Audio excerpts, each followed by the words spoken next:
Salut, je m'appelle Anthony, je suis le musicien investisseur et dans cette nouvelle vidéo, j'aimerais te partager mon point de vue au sujet de l'indépendance financière, un objectif que je souhaite atteindre d'ici quelques années. Donc ça peut être une décennie ou deux, mais tout dépend en fait du futur et de comment je continue de mettre de l'argent de côté et de l'investir sur le long terme pour atteindre cet objectif. Avant de commencer la vidéo, si tu veux soutenir ma chaîne, n'hésite pas à t'abonner, à liker, mettre un petit commentaire, à partager si tu veux. Je fais plein de vidéos sur le sujet de l'indépendance financière, de l'investissement et en fait je documente tout simplement mon parcours en tant que musicien et employé de bureau. Quand on parle d'indépendance financière, quand j'en parle autour de moi, les gens vont associer ça justement à la retraite, le fait de ne plus travailler alors que c'est totalement faux. En fait, être indépendant financièrement, c'est ne plus être contraint de travailler pour subvenir à nos besoins essentiels comme se nourrir, se loger, se vêtir, etc. Et donc, à ce stade-là, quand on a une somme suffisamment importante investie ou non, tout dépend de votre situation, mais le mieux, c'est d'être investi, c'est que l'argent va plus vraiment dicter nos décisions importantes. Donc, ça peut être changer d'emploi si on a envie de se lancer en affaires, reprendre ses études, faire du bénévolat, partir en voyage sur une longue période, etc. Il faut aussi éliminer ce cliché du fameux million qu'on a sur son compte bancaire et que les gens vont dire « Ah bah t'as ton million en banque, t'es indépendant financièrement et tu fais rien jusqu'à ta mort », mais c'est pas du tout le cas. On va rappeler les choses, c'est de ne plus dépendre justement de son chèque de paye pour subvenir à ses besoins essentiels dans un premier temps et couvrir toutes ses dépenses globales une fois qu'on a atteint le stade ultime. Alors pourquoi j'ai envie d'atteindre l'indépendance financière? Je vais être franc avec vous, c'est à cause du travail. Le travail avec un grand T. Donc c'est pas le poste que j'occupe actuellement parce que je suis super content d'être là, j'ai un job permanent, j'ai une équipe de feu, mes projets sont super stimulants en communication dans le domaine de la santé, des projets hyper porteurs, bref, je suis vraiment très satisfait de ce que je fais. Mais avant cette job-là, j'ai subi une abolition de poste, même si j'avais un travail permanent. J'ai subi aussi des arrêts de contrat. Donc là, une fois que ça m'est arrivé plusieurs fois, c'est un peu comme marqué au fer rouge. Là, je me suis dit, ok, non, là, je vais accélérer justement la cadence vers mon objectif d'indépendance financière. Je m'étais dit, je ne veux plus revivre cette anxiété-là. Et à l'époque, quand je commençais à investir, je voulais comme partir à la retraite plus tôt, c'était comme mon objectif. Je m'étais dit, ok, je vais investir petit à petit, etc. Mais là, maintenant que j'ai mis le doigt sur le problème, je dirais pas mental que j'ai, mais justement pourquoi je veux partir plus tôt ou pourquoi je veux atteindre l'indépendance financière, justement c'est pour ça. C'est pour me sécuriser et en même temps, le fait de faire de la musique, ça me sécurise encore plus. Et qui sait, plus tard, si je suis indépendant financièrement, je pourrais faire totalement autre chose. Si je perds mon emploi, par exemple, pour X raisons, ce que j'espère pas, je pourrais me réorienter. Moi, j'adore la finance. Peut-être que je referai des études juste pour le fun en finance et pouvoir vous partager différentes vidéos et faire de la musique à temps plein à côté, même en jouant la semaine. Et là, je me dirais, avec la somme que j'aurais accumulée, juste faire de la musique, ça va me permettre de payer mes petites factures, mais le gros des investissements pourra payer mes besoins primaires que je vous ai cités précédemment. Maintenant, dans cette vidéo, je vais vous partager les avantages d'être indépendant financièrement et je vais vous les énumérer maintenant. La première raison, c'est la liberté de choix de carrière. Il y a combien de personnes qui n'aiment pas leur emploi, qui ne peuvent pas le quitter parce qu'ils n'ont pas l'argent nécessaire ou ils sont stressés par rapport à ça en se disant si je quitte mon emploi, je n'aurai plus d'argent et je ne pourrai pas payer mes affaires, donc ils sont obligés de rester à leur emploi. Être indépendant financièrement, on peut passer et faire un virage à 180 degrés, par exemple, avoir un gros travail,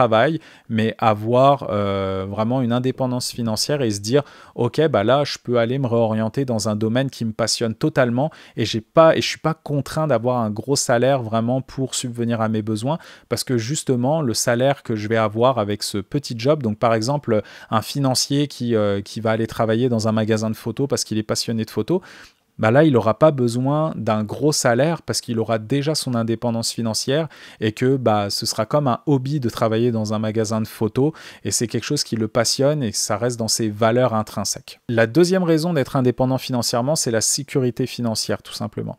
Donc, ça peut arriver que vous avez une maladie grave ou un imprévu dans votre vie. Le fait d'avoir un gros montant de côté et investi et d'être indépendant avec permet de résorber un petit peu et de laisser passer l'orage avec ses finances et ne pas stresser par rapport à ça. La troisième raison pour moi, c'est le plus important, c'est la liberté de temps. Vous pouvez faire ce que vous voulez, quand vous voulez, vous pouvez voir qui vous voulez. Bon, c'est sûr qu'il y a des personnes qui vont continuer de travailler, mais vous pouvez voyager, vous pouvez prendre le temps qu'il faut pour faire les choses. Il n'y a plus de rush du travail. Quand vous voyez les retraités qui ne travaillent plus, ils n'ont plus le stress d'aller prendre leur voiture et d'aller faire les courses. Ils peuvent aller faire les courses quand ils veulent. Il n'y a pas la rat race, là, le métro boulot dodo où c'est toujours à la montre, etc. Donc vous pouvez aussi élever vos enfants, passer du temps avec eux, avec votre famille, faire ce que vous aimez, développer des nouvelles passions. Et justement, ce temps-là, c'est pour moi quelque chose de primordial. Pour moi, je le mettrais dans la première raison, vraiment la top priorité, c'est vraiment la liberté de temps. La quatrième raison, c'est la capacité à investir dans l'éducation.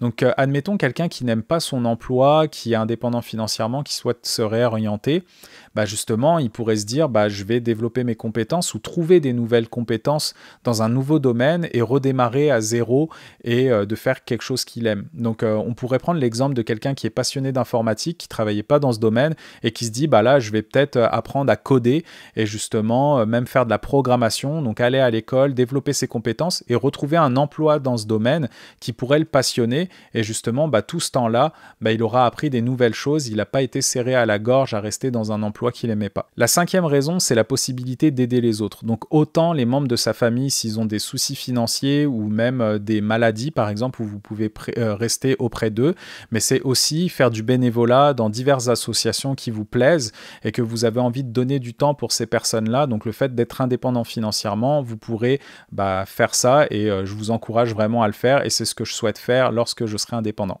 La sixième raison, c'est la préparation à la retraite. Donc déjà, être indépendant financièrement nous prépare à un certain mindset de retraité, mais justement avec des projets ou faire ce qu'on aime, etc., comme un retraité. Mais si on prend l'exemple de quelqu'un qui arrête de travailler à 65 ans, du jour au lendemain, ça va être très très dur sur le mental d'être retraité parce que ça arrive souvent que les gens qui sont super actifs dans leur travail, finalement, ils s'embêtent quand ils sont à la retraite et ils décident de retourner travailler, etc. Donc là, être indépendant financièrement et retraité, c'est comme, on va dire, une évolution tranquille vers ces deux statuts-là. Et ça permet justement de se préparer au mieux pour une retraite confortable. La septième raison, c'est l'autonomie financière dans les relations. Donc, c'est ne plus dépendre du conjoint ou de la conjointe pour les dépenses communes ou des dépenses imprévues.